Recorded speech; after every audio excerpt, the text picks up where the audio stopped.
February 16th, 1945, 0630 hours, eastern suburbs of Breslau, Germany. 16-year-old Günther Stoessel crouched in the rubble of what had been a bakery 12 hours earlier, his hands trembling as he gripped a Panzerfaust 60. The disposable anti-tank weapon, just a steel tube containing 95 grams of black powder propellant, topped with a 2.9 kilogram shaped charge warhead, weighed 6.8 kilograms total. Light enough for a teenager to carry, heavy enough to penetrate 200 millimeters of armor if Günther could get close enough to use it. Through the shattered storefront, he watched Soviet T-34-85 tanks grinding forward at walking speed, their 85mm guns traversing methodically, searching for targets. The lead tank's armor, 45mm sloped at 60 degrees on the front, effectively equivalent to 90mm of vertical plate, could deflect or ricochet anything the defenders possessed, except Panzerfausts, the handful of 88mm flak guns, and the two aging Tiger tanks that Garrison Commander Karl Hanke claimed existed somewhere in the city. Behind the T-34s came Soviet infantry assault teams, moving in coordinated groups, supporting each other with PPH-41 submachine guns, firing 71-round drum magazines at 900 rounds per minute. They were veterans of Stalingrad, Budapest, and dozens of brutal urban battles. Günther had received 3 days of training, a Panzerfaust, instructions to defend his position to the death, and the knowledge that execution squads roamed the city, shooting anyone suspected of defeatism. What happened in Breslau over the next 82 days would not be a heroic last stand. It would be an exercise in futility, a catastrophic waste of lives ordered by fanatical Nazis, executed by trapped soldiers and civilians, and prolonged by tactical decisions that made military sense even when strategic logic had vanished. This is the story of how a city of 600,000 became a tomb, how desperation weaponized civilians, and how military doctrine collided with ideological madness to create one of World War II's most pointless tragedies. The transformation of Breslau from prosperous Silesian capital to Festung fortress city began on August 24, 1944, when Adolf Hitler issued one of his characteristically vague but absolutely binding declarations: Breslau would be defended at all costs. The military logic was superficially sound. Breslau sat at a critical communications hub where major rail lines and roads converged. It controlled crossings of the Oder River. Its industrial capacity, particularly the Famo works producing military vehicles, made it valuable.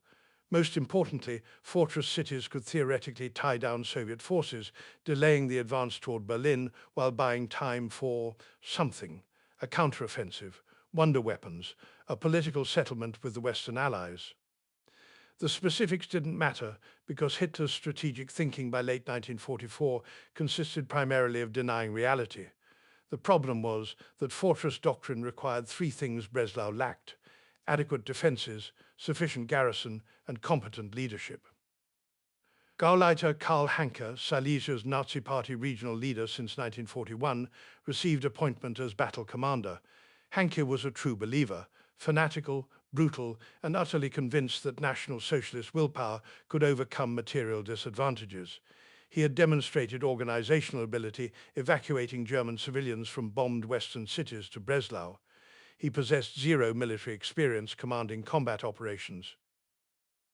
His first order revealed both his priorities and his ignorance.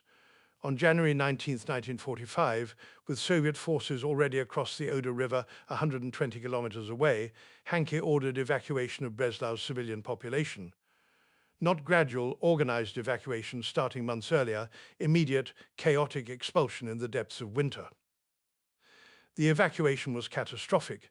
Temperatures dropped to -15 degrees Celsius, snow blocked roads, rail capacity was insufficient for even a fraction of the refugees, families fled on foot, carrying what they could, abandoning the rest, children froze to death in their mothers' arms, elderly collapsed by roadsides. Between 90,000 and 100,000 civilians died in the evacuation, a death toll exceeding what the actual siege would inflict on Breslau's defenders and remaining population combined. Those who survived the march often reached Dresden just in time for the February 13-14 firebombing that killed an estimated 25,000 people. They had fled one destruction to encounter another. But Hancke's evacuation order served his purpose. It removed mouths he couldn't feed and potential defeatists who might undermine fighting spirit. It also freed forced laborers, concentration camp prisoners, POWs, and impressed workers to construct fortifications without civilian interference. The fortifications themselves ranged from sophisticated to improvised. Professional military engineers supervised construction of 2 defensive rings. The outer ring extended up to 20 kilometers from the city center, incorporating existing buildings and creating new strongpoints with interlocking fields of fire. The inner ring surrounded the city core, creating a final defensive perimeter. Individual positions followed standard defensive engineering, reinforced basements converted to bunkers, anti-tank obstacles constructed from rubble and steel rails, machine gun positions sited for grazing fire down streets, command bunkers with protected communications. The work was competent. These fortifications would have been difficult to breach under normal circumstances. But circumstances weren't normal. The garrison scraped together to defend Breslau bore no resemblance to the 3 fresh divisions fortress doctrine required. Lieutenant General Hans von Alphen, the first proper military commander, arrived on February 2, 1945 to discover he commanded approximately 50,000 men on paper. The reality was considerably worse. The corps consisted of remnants of battered units retreating from Soviet offensives, survivors of the 269th Volksgrenadier Division, fragments of various regiments, soldiers from disbanded formations. These men were exhausted, under strength, and equipped with whatever weapons they'd managed to carry during chaotic withdrawals. To these were added Landesschützen battalions, third-rate security troops consisting mainly of men over 40, previously judged unfit for frontline service. Luftwaffe ground personnel whose airfields had been overrun, military police, administrative personnel, anyone wearing a uniform. Then came the emergency recruits. Hitler Youth teenagers as young as 14 received brief weapons familiarization and assignment to combat positions.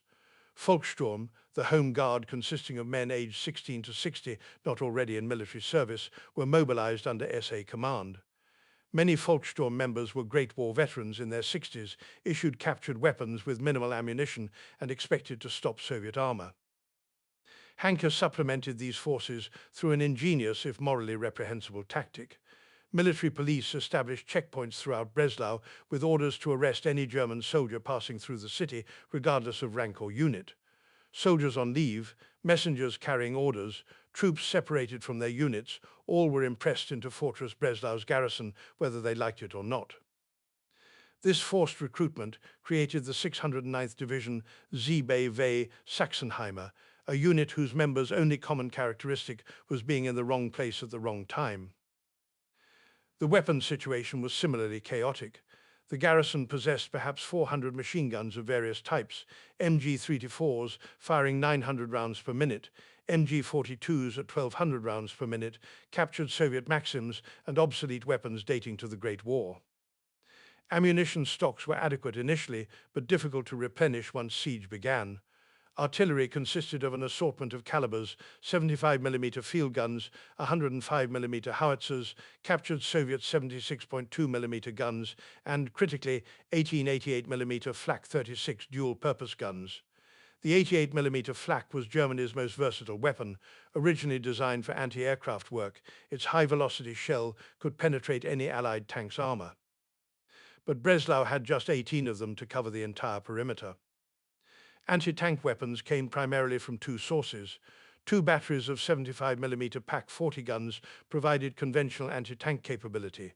The PaK-40, firing a 6.8 kilogram armor-piercing round at 792 meters per second, could penetrate 116 millimeters of armor at 500 meters, adequate against Soviet medium tanks at range. But range was precisely what urban combat didn't provide. Streets limited fields of fire to 100 to 200 meters at best.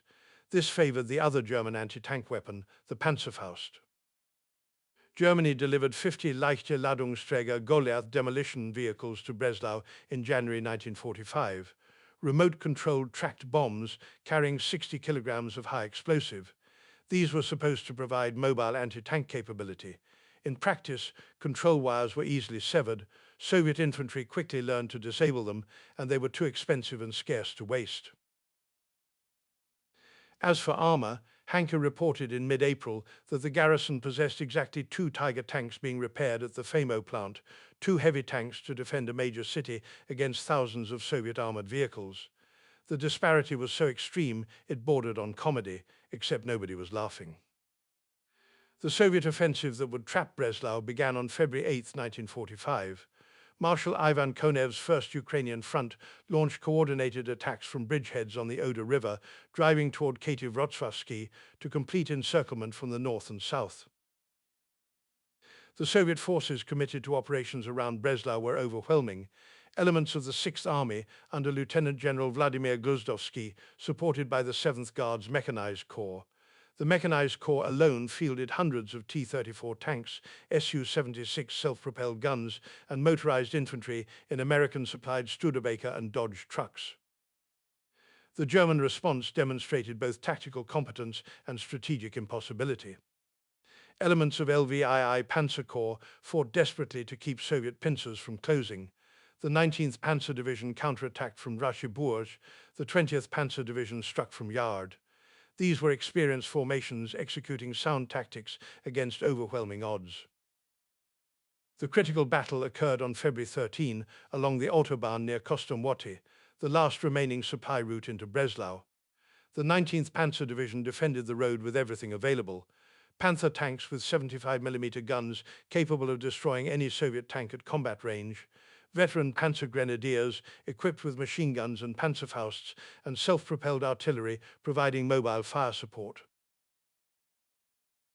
The Soviets attacked with typical 1945 doctrine, massive artillery preparation followed by coordinated armor and infantry assault. Soviet artillery by this stage of the war had reached industrial scale, hundreds of guns firing coordinated bombardments that turned defensive positions into moonscapes.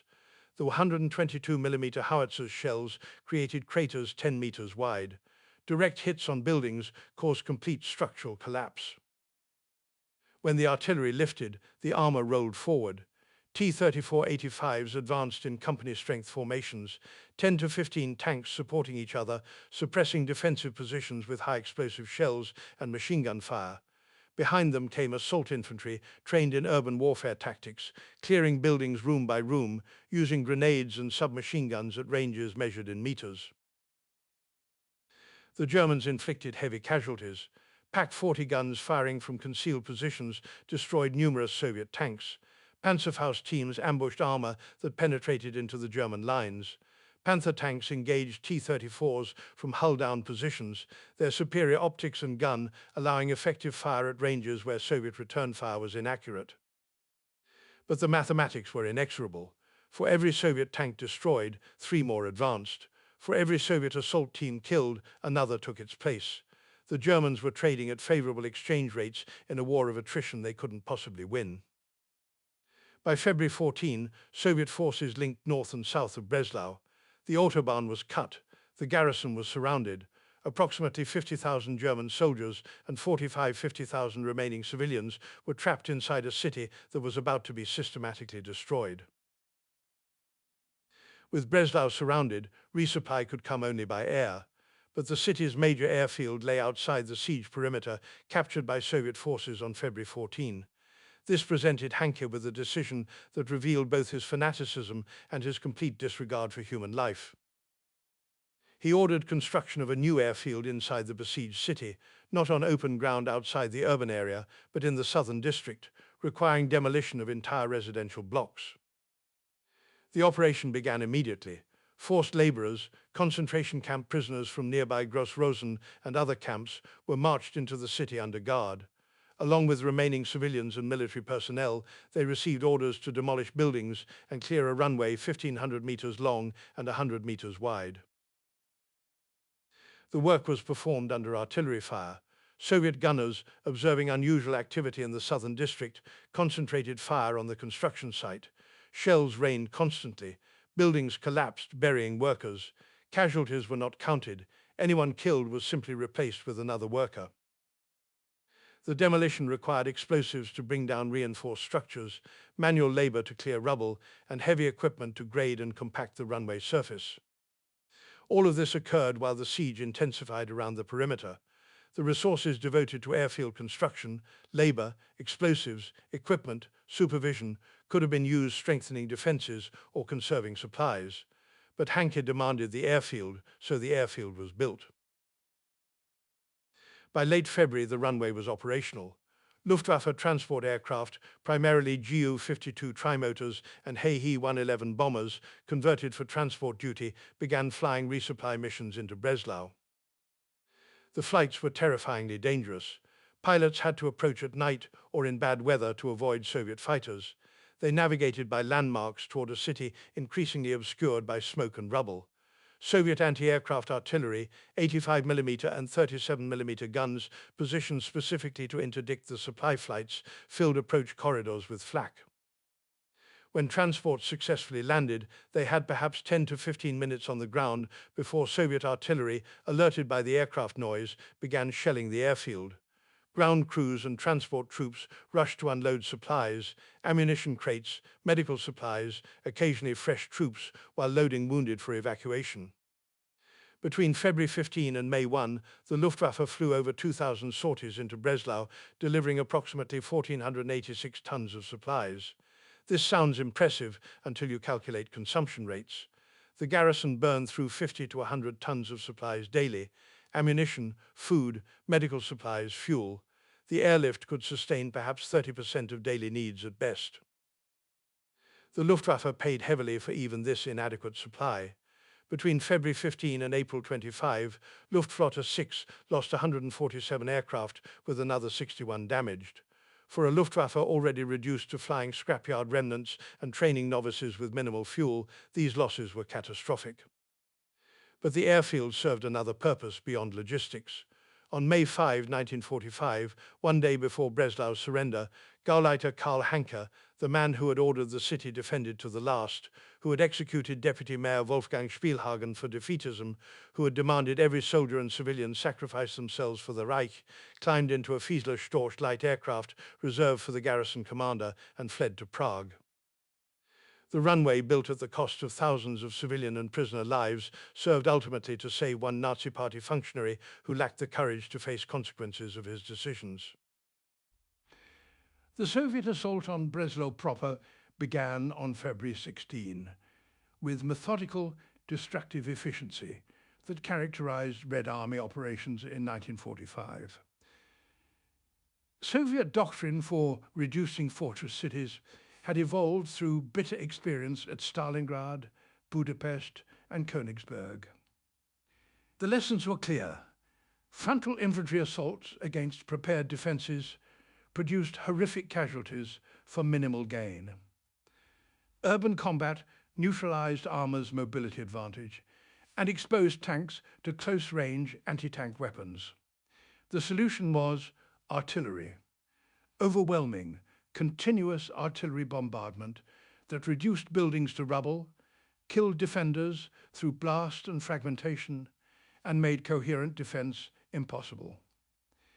Soviet artillery concentrations around Breslau exceeded anything the Germans could match. The 6th Army's artillery regiment fielded 122mm howitzers, 152mm gun howitzers, and heavy mortars, hundreds of tubes capable of sustained fire for hours. Forward observers positioned in tall buildings or infiltrated into advanced positions directed fire onto specific targets: German strongpoints, suspected command posts, areas showing defensive activity. The shelling followed predictable patterns. Morning bombardment targeted areas selected for assault. Midday fire interdicted German movement between positions. Evening and night shelling aimed to prevent reinforcement and resupply, deny rest, and maintain psychological pressure. The effect on Breslau was methodically destructive.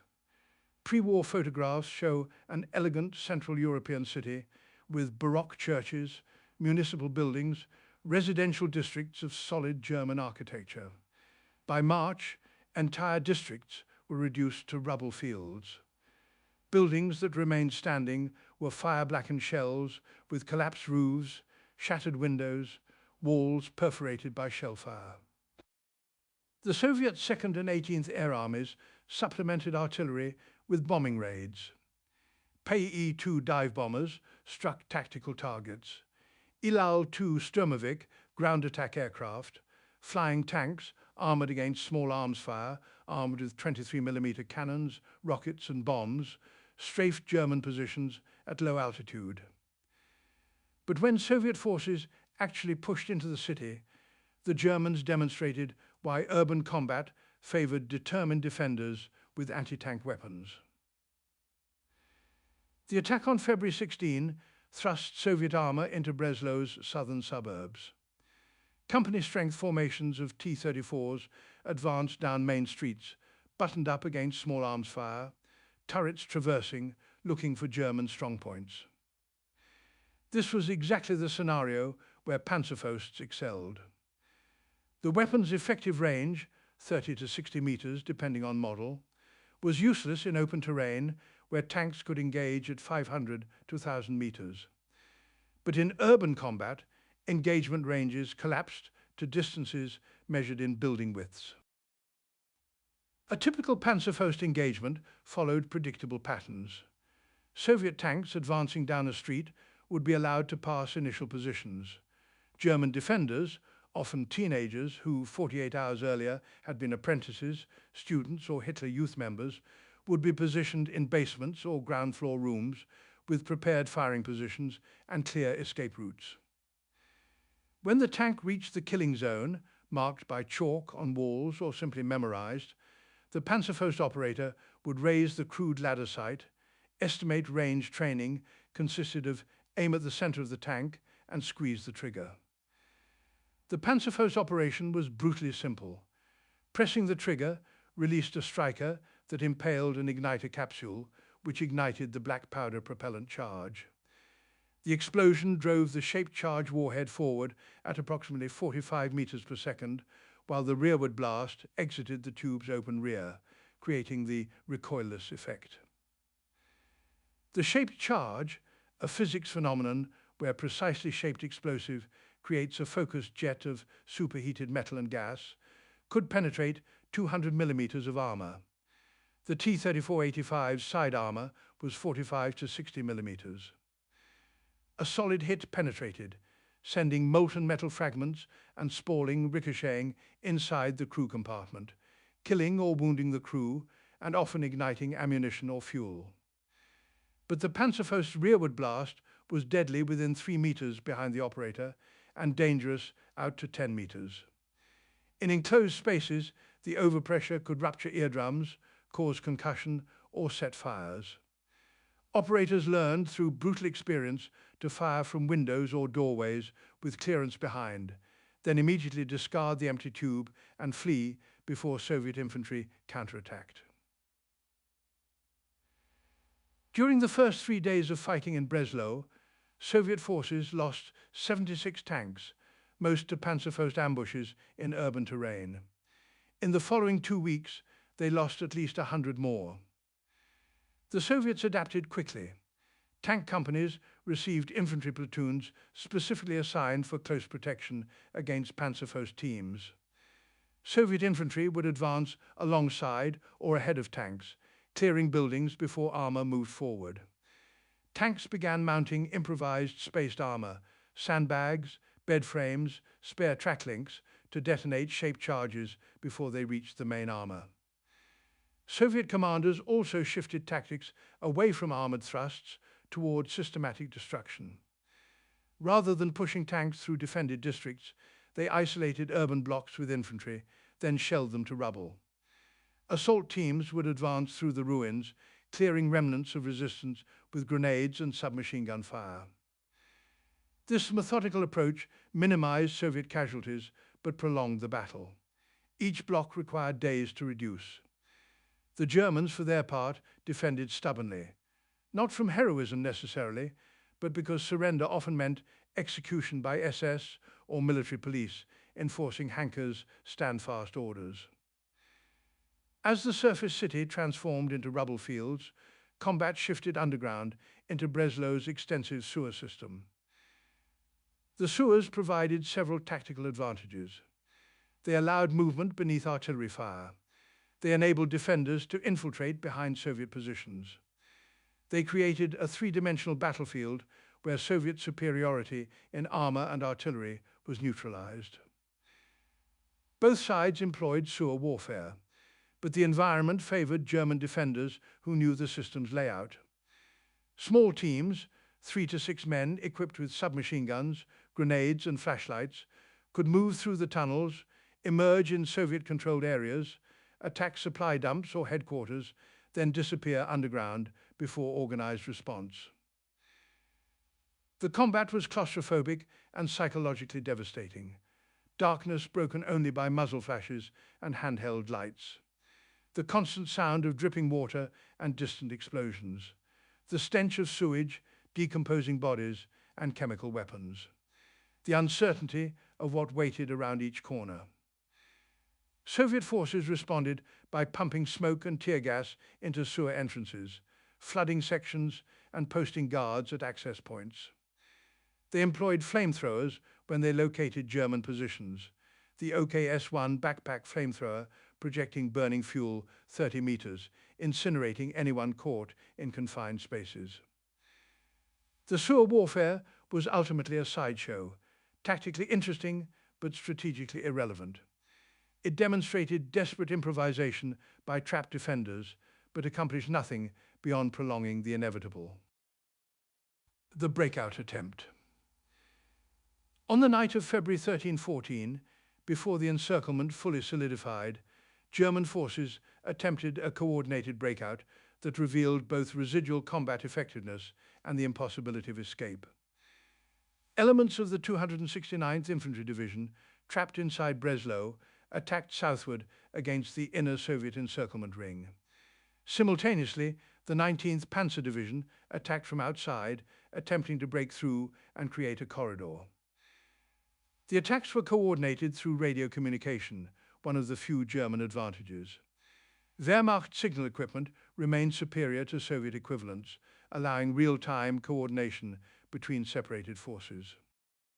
The 19th Panzer Division's attack followed standard German armor tactics refined over 5 years of war. A Kampfgruppe built around panzer tanks advanced with panzer grenadiers mounted on armored half-racks. Artillery fire preceded the advance, suppressing Soviet positions. Engineers stood ready to breach obstacles. Medical teams followed to evacuate wounded. The attack achieved initial surprise, penetrating Soviet positions near Tins and creating a narrow corridor. For several hours on February 14, the two German forces maintained contact. This brief window allowed escape of some Breslau defenders and trapped civilians. Exact numbers are disputed. German historian Rolf Hinze claims thousands escaped. Soviet reports minimized the breakout success. The truth likely falls between. Enough people escaped to infuriate Hanke and convince him to shoot Deputy Mayor Spielhagen for allegedly encouraging defeatism, but insufficient to materially affect the siege. By 11 Fangdaen on February 14, Soviet forces, specifically 2 brigades of the 7th Guards Mechanized Corps, had restored their positions. The corridor closed. The 19th Panzer Division, having suffered heavy casualties, withdrew. The garrison remained trapped. March brought a second relief attempt, Operation Gemser, launched by Army Group Center under Field Marshal Ferdinand Schörner. 7 divisions, including 4 panzer divisions, concentrated near Görlitz for an offensive to break the encirclement. The attack began on March 3 and initially achieved progress, hitting the weakened 3rd Guards Tank Army. But the Soviets shifted reserves quickly.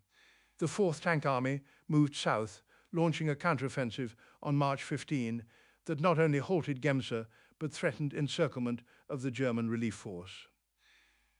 Schörner had to choose: continue attacking toward Breslau and risk losing 7 divisions, or withdraw and preserve forces for future operations. He withdrew. Breslau's garrison would receive no relief.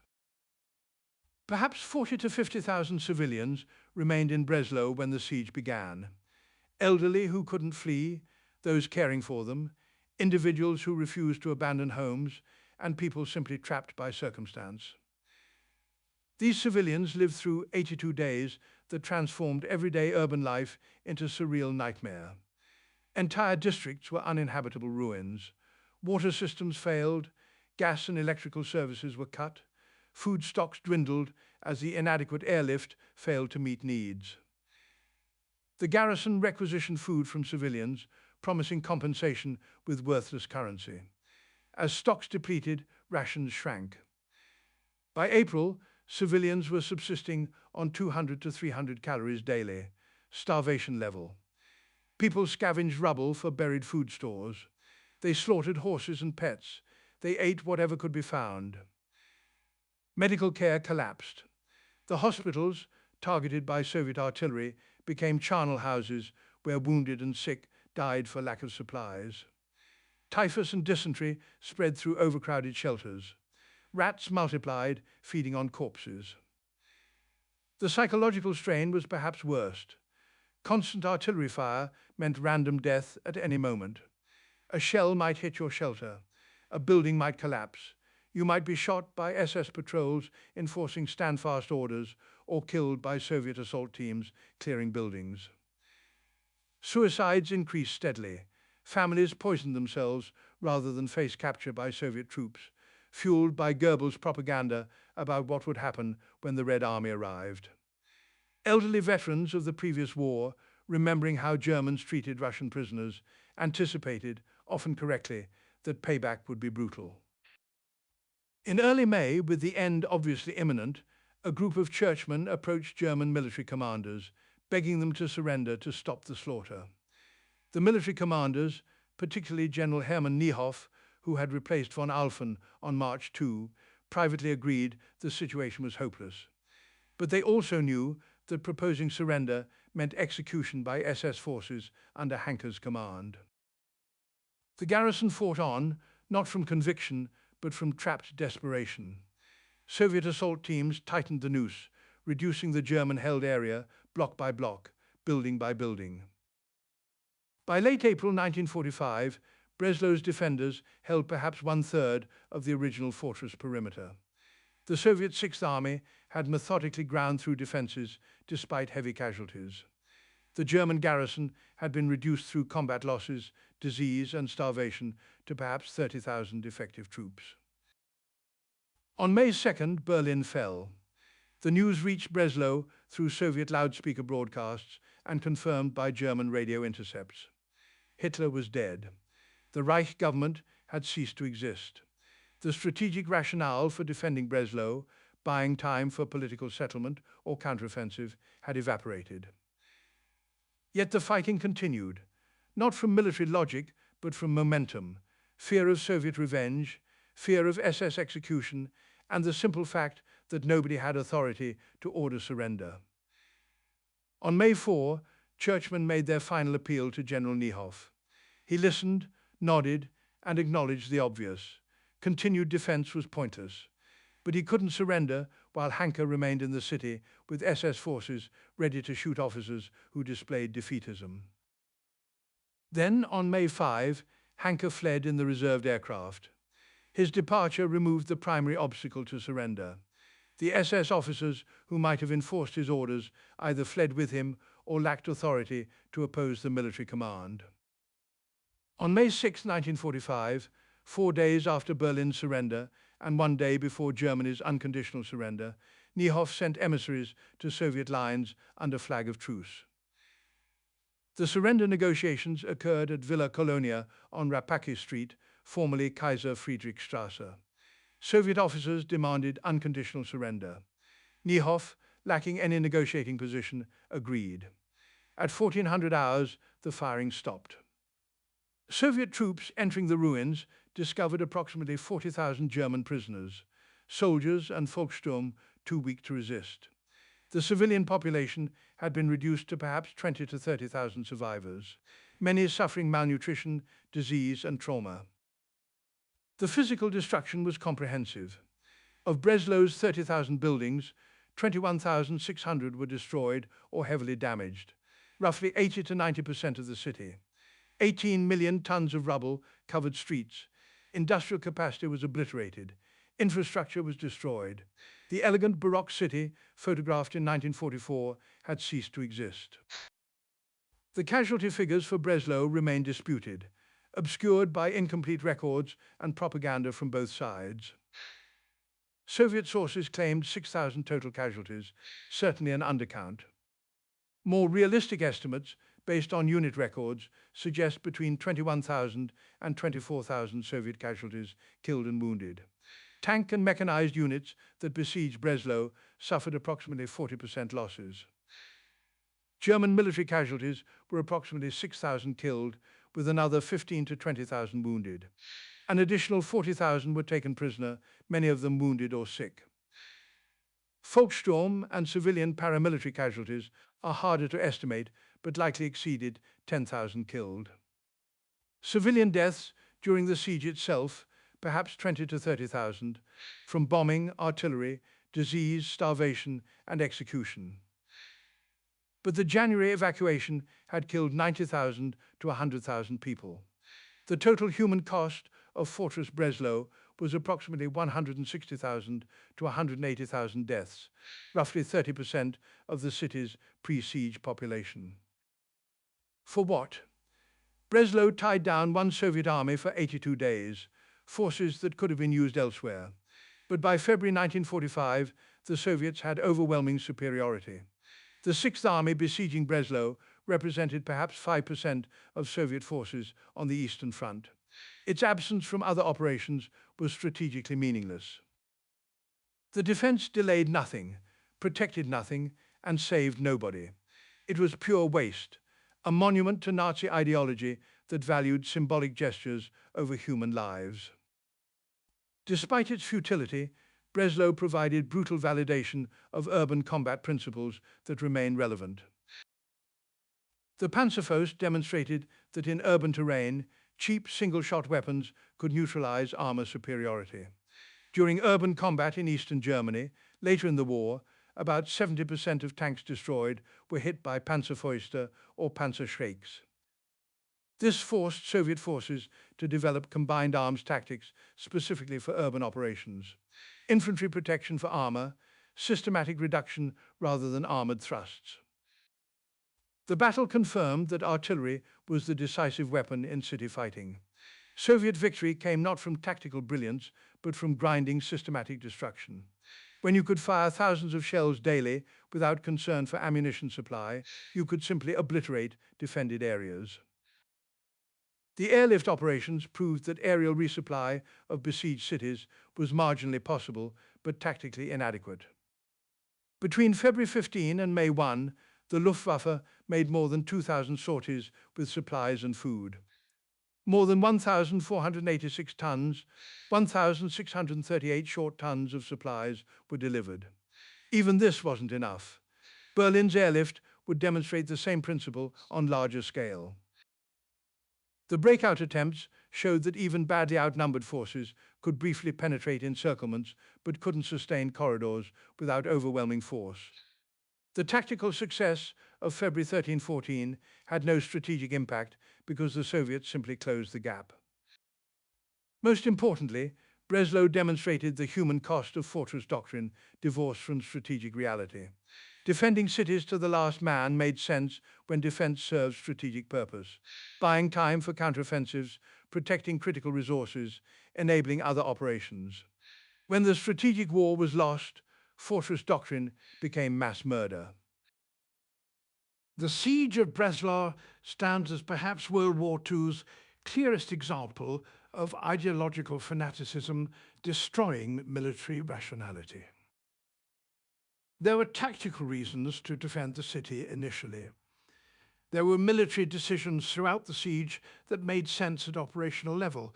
The Panzerfaust ambush tactics, the sewer infiltrations, the coordinated artillery fire. German soldiers and even many Soviet attackers fought with professional competence. But strategy had disconnected completely from reality. By February 1945, Germany had lost the war. Every sensible military mind knew it. Defending Breslau couldn't change the outcome. It could only determine how many people would die before accepting the inevitable. Hitler's fortress strategy represented magical thinking, the belief that willpower and sacrifice could overcome material reality.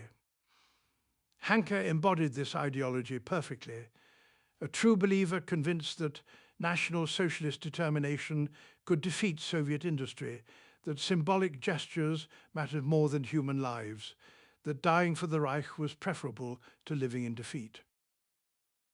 The soldiers trapped in Breslau understood the futility, but fought anyway. Some fought from residual discipline and unit cohesion, professional soldiers doing their jobs. Some fought from fear of execution by SS enforcers. Some fought because surrender to Soviet forces terrified them more than death in combat. A few genuinely believed the Nazi propaganda. But mostly they fought because they were trapped, physically surrounded by Soviet forces, psychologically imprisoned by Nazi ideology, strategically abandoned by a leadership that had fled to safety while ordering others to die. The civilians paid the highest price. The 90,000 to 100,000 who died in the January evacuation perished because Hanke delayed evacuation until strategic situation made orderly withdrawal impossible. The 20 to 30,000 who died during the siege itself were victims of a defense that served no military purpose beyond ideology. What military lessons does Breslau teach beyond the tactical details already discussed? First, that fortress doctrine requires strategic context. Defending a city makes sense when the defense serves larger operational goals. When strategic war is lost, fortress doctrine becomes murder-suicide pact. Second, that ideology divorced from reality creates catastrophic outcomes. Hanke's fanaticism, his belief in final victory despite overwhelming evidence, killed tens of thousands. Military professionals like Niehoff understood the futility, but were powerless against party ideology backed by SS execution squads. Third, that technology and tactics can't compensate for strategic bankruptcy. The Panzerfaust was tactically effective.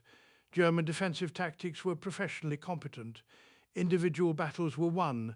None of it mattered because the war was lost, and defending Breslau couldn't change that. Fourth, that urban warfare heavily favors defenders in tactical terms, but strategic victory requires willingness to systematically destroy the city. The Soviets possessed that willingness and the artillery to implement it.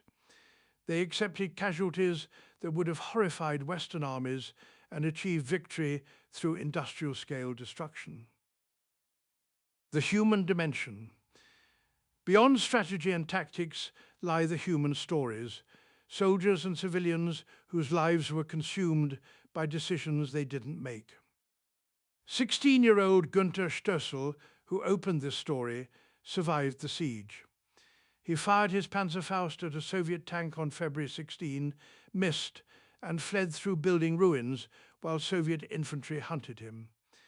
He spent the next 82 days moving from position to position, watching friends killed by artillery, executing orders that made no sense, and gradually losing hope that any of them would survive. When surrender came on May 6, Günther weighed perhaps 45 kilograms, skeletal from malnutrition and dysentery. Soviet soldiers herding prisoners to collection points barely recognized him as a soldier. He looked like a starving child in oversized uniform. He spent 5 years in Soviet labor camps, was released in 1950, and made his way to West Germany, where he worked as a mechanic until retirement. He never spoke publicly about Breslau. His children learned fragments of his story only in his final years, and even then he would go silent when memories became too painful. There were thousands like Günther, teenage soldiers thrust into adult warfare, surviving through luck and resilience, carrying psychological scars for life. Many developed what we now recognize as PTSD. Many struggled with alcoholism, depression, survivor's guilt. They had done what they were ordered, fought as soldiers are supposed to fight, and been betrayed by leadership that valued ideology over their lives. The civilian stories were equally tragic. Families who stayed because someone was too sick to travel, then watched that person die anyway during the siege. Mothers who lost children to artillery fire or disease. People who survived 82 days of hell only to face expulsion from homes their families had occupied for generations. One elderly woman, Frau Gertrude Seidel, aged 68 when the siege began, kept a diary throughout. Her entries began with mundane concerns about food and heat. They progressed through terror as her apartment building was hit by shells, killing neighbors. They documented her decision to shelter in a basement with 30 others, the gradual starvation, the deaths from typhus, her own growing certainty she would die. Her final entry, dated May 5, 1945, reads simply, "I no longer care who wins, I want only silence." She survived the siege, was expelled to West Germany in 1946, and died in 1951, probably from complications of malnutrition and disease contracted during the siege. Her diary, donated to a historical archive by her niece, provides one of the few detailed civilian accounts of Breslau's final months. Soviet soldiers fighting at Breslau had their own stories, equally brutal though less documented in Western sources. For them, Breslau was one more German city that needed reduction in a war that had already consumed 3.5 years and millions of Soviet lives. They had fought at Stalingrad, Kursk, through Belarus and Poland.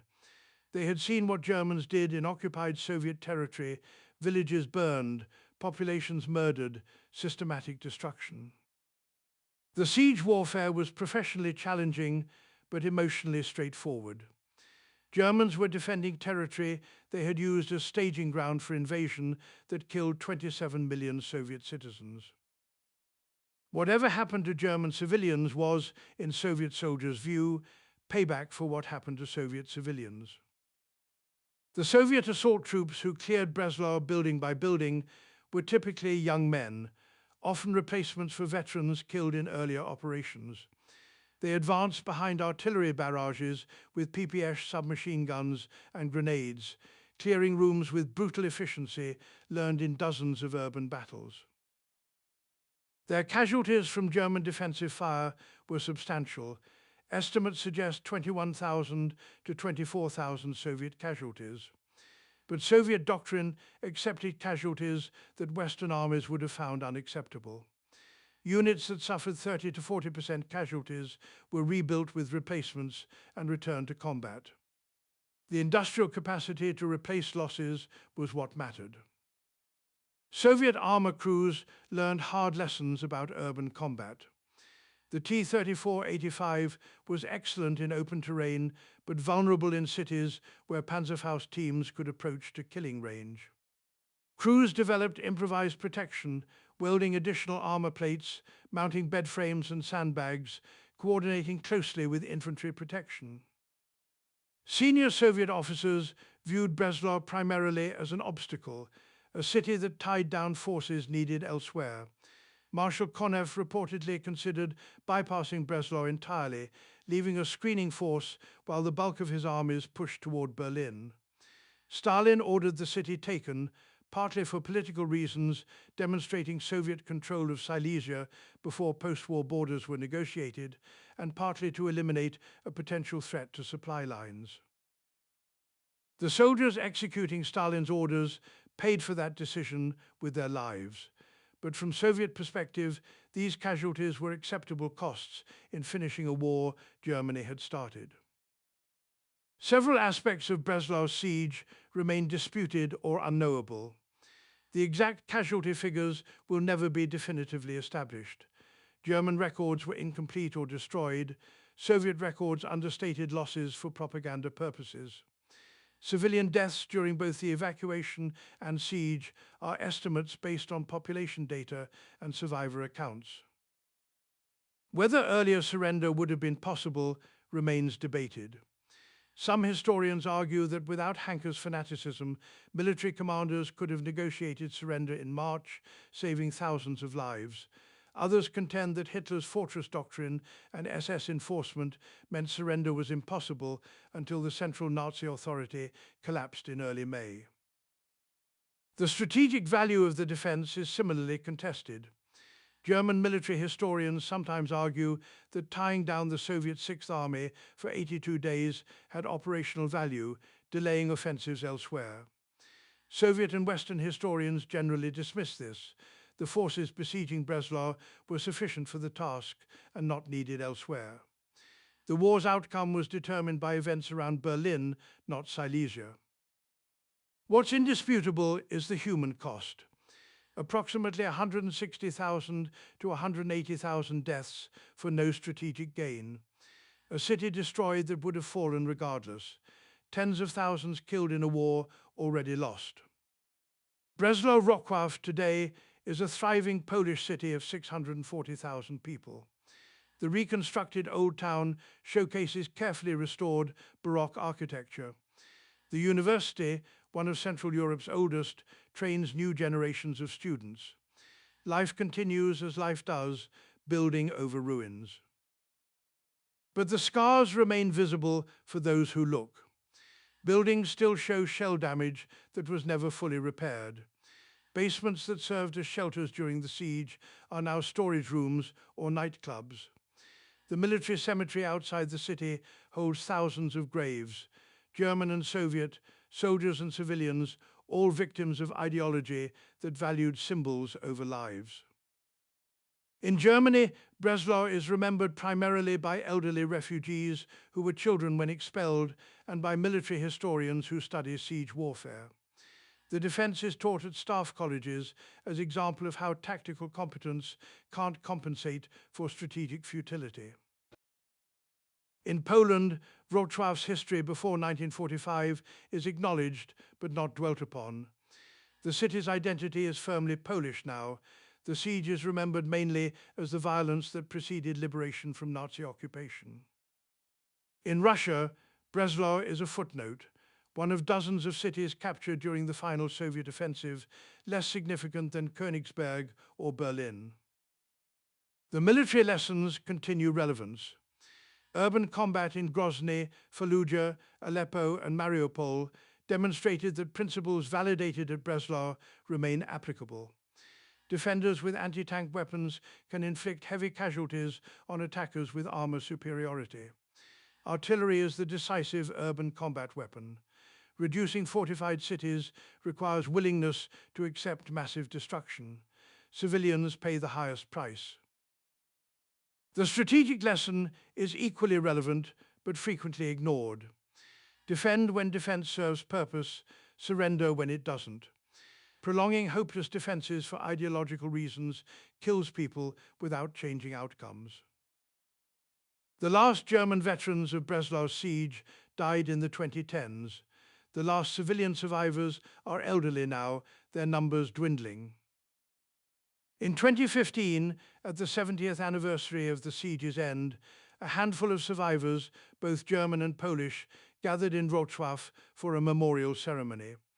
They were in their 80s and 90s, some in wheelchairs, all frail.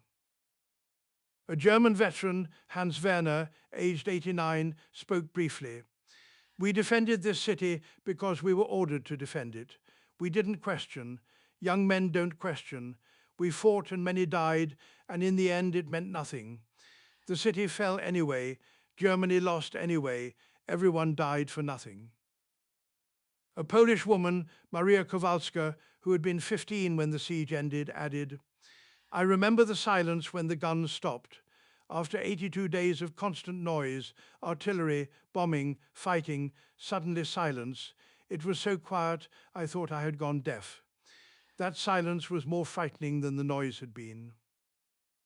They stood together at a memorial plaque, former enemies united by shared experience of senseless suffering.